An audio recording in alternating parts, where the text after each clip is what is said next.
I lost the elections in early 2017, and I've been out for 5 years.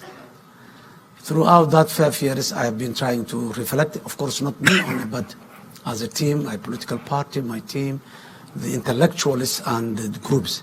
So we come to the conclusion that unless we change the mindset of our community, unless we raise the awareness of our community, that this cascading negative effects will continue unless they...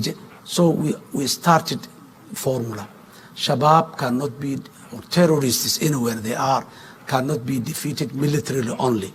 Military is a very important component for their defeat. But in the case of Somalia, we decided there are two other important factors or variables that has to be added into the equation, which is ideological war.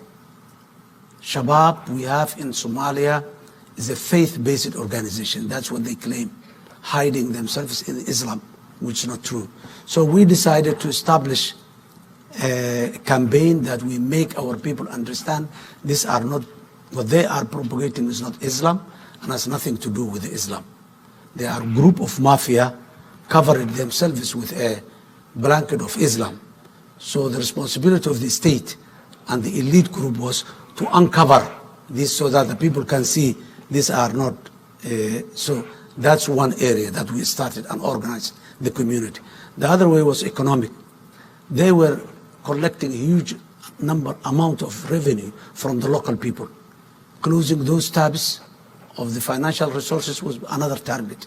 So this three-front war is what's going on in Somalia. And so far, for the last 5 months, what we are receiving is a success. It's not yet complete, but it's a success that motivated the people, and it has created a cascading effect and sense among the society. Those who are not liberated yet, even they are saying now, you see, that party is there and they have liberated themselves. We have to do the same. So this is what is more important now, mobilizing the society. And I have been telling my colleagues today that engaging the society and the community is what makes the terrorists like a fish that run out of water.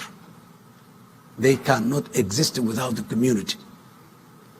And if the community stands up, they have no choice but to run away. And until today, they are running away.